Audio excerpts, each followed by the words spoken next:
Feedback for client 1. So based on the questionnaire and the test that I completed on my client, I have produced 3 strategies of improvement for them. Before I talk you through the strategies, I'm just going to quickly go through some of the tests that I completed on the client. So one of these is being a heart rate check. So what we did was very simply measured the client's resting heart rate, so his heart rate when at rest, having done no exercise, and as you can see on the screen here, it came out as 68 beats per minute.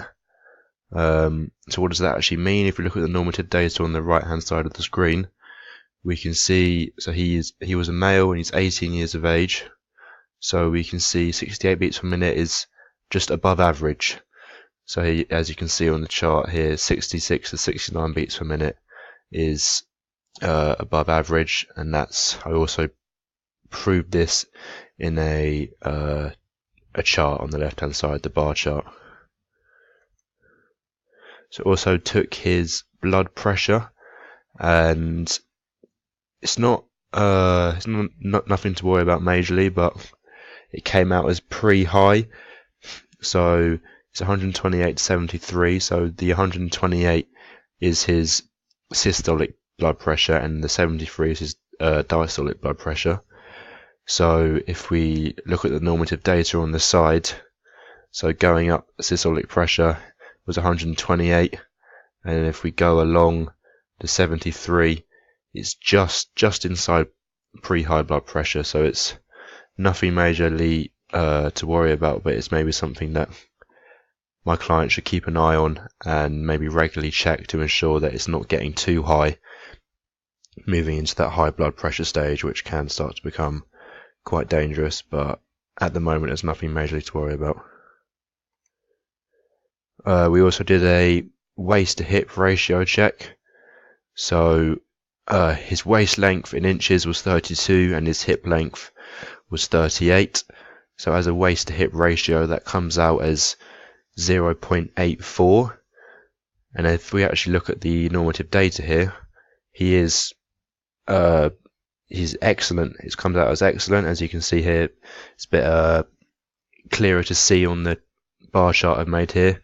He actually comes out below the excellent, so that's perfect. That's really good. And finally, the client's body mass index. So the client's BMI came out as 24.4. So if we look at this normative data chart here, his height is 180 centimeters or 5'9". So if we go down to 5'9" and along to around 79 kg, it's okay. So at the moment it's okay, but it's pushing on to overweight. So we just, again, kind of same to the blood pressure, it's alright at the moment, but it's maybe something that he needs to keep an eye on, and maybe also regularly check this as well, but at the moment all is okay. So now I'm just going to quickly go through some of the things that I took out from the questionnaire that I did on my client. So the questions were based on goals, his current physical activity, his nutrition, his lifestyle, and his general physical health. So some of the strengths of his goals were, he has 3 very clear ideas of areas of improvement for himself. So when I was going through the questionnaire of him, he was very, very clear and knew exactly what he wanted to improve, which is great. It's really good that he's motivated to achieve that. So the areas for improvement that he wanted, that he came out with, was design a more advanced program, nutrition education, and also increasing muscle size. So those were the 3 key improvements that he wanted to improve for himself. So just as some recommendations, obviously one of them could be creating a weekly nutrition plan. So I could refer him onto a nutritionist, and the nutritionist could obviously create him a weekly program of what he should be eating and drinking. Designing a more advanced program and increasing muscle size can kind of be linked together. So again, I could refer him onto a gym, or he could go see a personal trainer and work. The personal trainer can work with him to create a program that suits him and his capabilities. So based on physical activity, his strengths were he exercises a good amount of times a week. So from the questionnaire I got that he exercised 3 to 4 times a week, both each session being around an hour and a half to 2 hour sessions, which is great. It's well above the average that is expected a week, so that's perfect. However, some areas for improvement, that is that the client doesn't stretch after exercise, which in the long run can cause some serious issues, especially with the amount that he is exercising. If he doesn't stretch, he's going to really start to notice some pain or uncomfort in his muscles that are constantly being used, and it could affect his performance because of that. So as a recommendation, I'm going to recommend to him that he adds on a 20-minute stretching time at the end of each training session to properly cool down and remove all the lactic acid that's being produced in his muscles due to exercise, and that will hopefully make his body feel a lot better, because something he did mention was that he's feeling stiff quite a bit, which is due to him not putting in the time to take care of his body by stretching.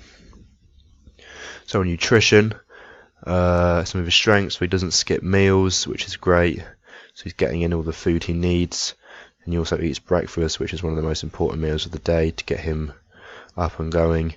However, some areas for improvement is, he said from the questionnaire that he doesn't drink up to 3 litres of water a day, so 3 litres is kind of the minimum you're meant to drink in order to stay hydrated. So that's one thing that he needs to look to improve on, is drinking more water. And also he mentioned from the questionnaire that he does eat quite a bit of fatty food, so that is something that should probably be cut down. Luckily he does exercise, which helps to balance that out, but looking at his BMI,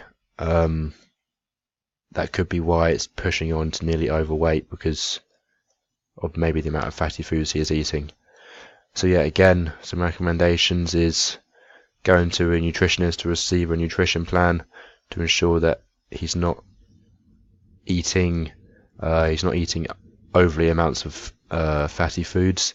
He's getting a good balanced healthy diet, and also trying to drink more water as much as he can. It's going to really help him out. So based on lifestyle, doesn't smoke, which is great. He tries to be as active as possible.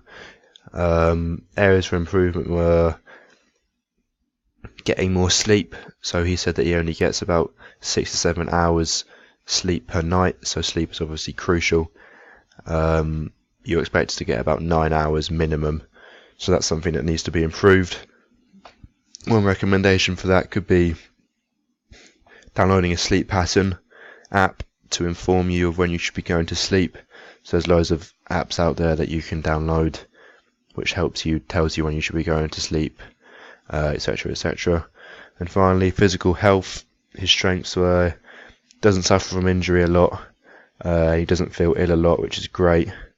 However, one area for improvement is he mentioned he has weaknesses in both his groin areas, so he often feels tight, and he's had injuries there before previously, quite seriously, so that's something that needs to be looked out for and checked. So as a recommendation for that, rolling out the groin area using a foam roller and receiving massage physiotherapy around twice a month.